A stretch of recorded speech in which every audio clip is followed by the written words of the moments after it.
We're learning more and more about the global scourge of human trafficking, forced labor, sex slavery, modern-day indentured servitude. The scale of this human tragedy is staggering. Many experts believe that the country of Moldova is a ground zero for human trafficking. High unemployment, crushing poverty, and extensive organized crime have made its people especially vulnerable to predatory traffickers. Moldova is one of the Eastern European states of the former Soviet Union and has experienced an overwhelming proportion of its teenagers and young adults sold into slavery.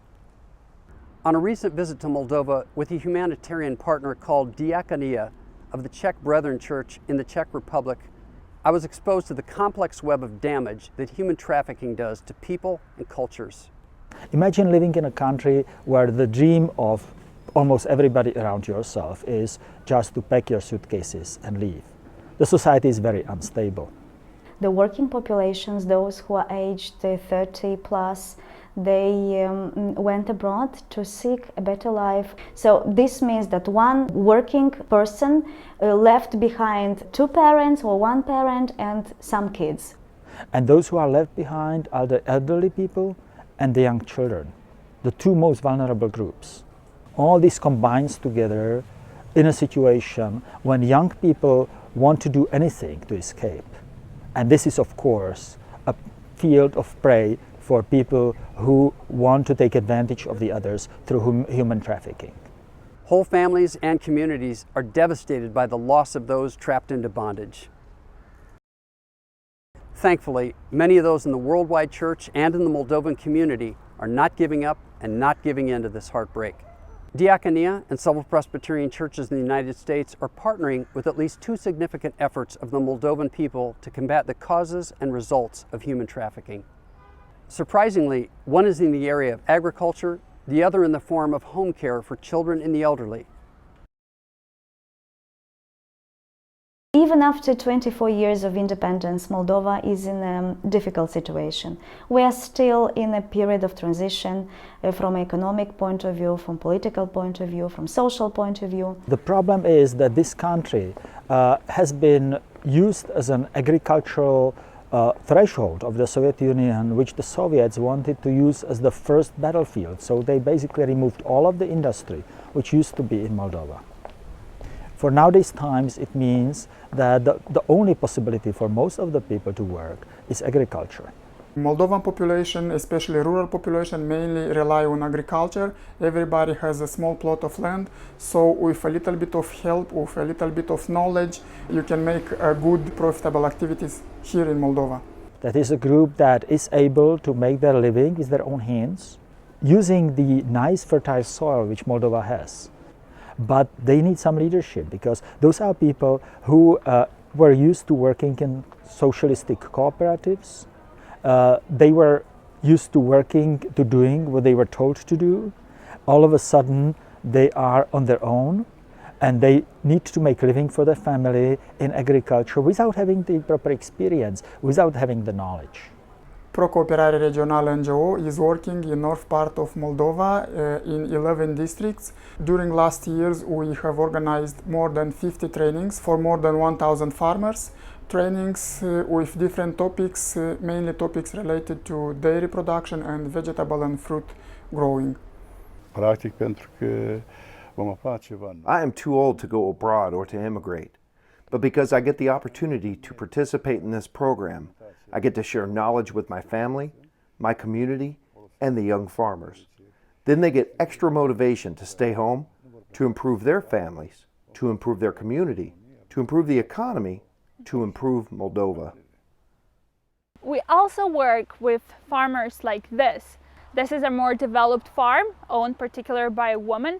Last year, she benefited of a study visit in Czech Republic where she learned about organic agriculture. And due to this visit, they are able to build this. They are able to produce organic and double her growing season. If they wouldn't be able to grow enough out of the acreage of 3 or 4 acres for their family, would be just to pack their suitcases and leave the country. And if the best people, the most creative people, the most industrial people would leave Moldova, then the country would become poorer and poorer. not only financially, but with its resources.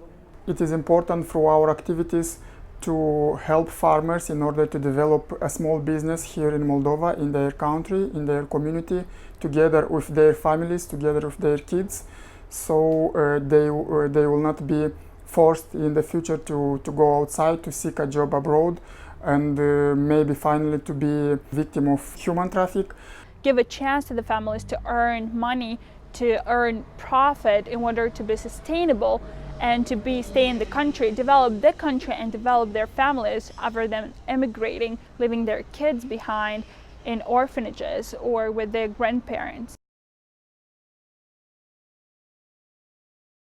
Moldova is aging rapidly, and in each village a lot of elderly people face a lot of problems. About 50% of the population from a village are aged 65 plus. I lived in a town, so I know the problems from the rural communities, but probably before I also didn't realize how deep and how big are these problems. We try to reduce the vulnerability of the people. We try to improve their life and to help them to cope with their illness.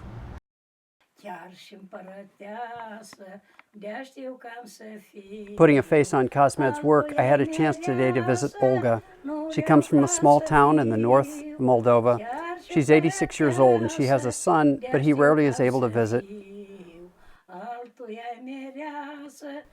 If it wasn't for the social worker and the medical worker who visit Olga regularly and are provided by Cosmet, she might go weeks or even months sometimes without having anyone to care for. Someone to just sit down and talk with her and sing with her and be with her and let her know she's a human being, she's a person, she's a beloved child of God, and she's someone that people really care about and know. One problem was the aging, so the old people who are alone without their children, and another problem was the children left by their parents. And they very often end up leaning on each other.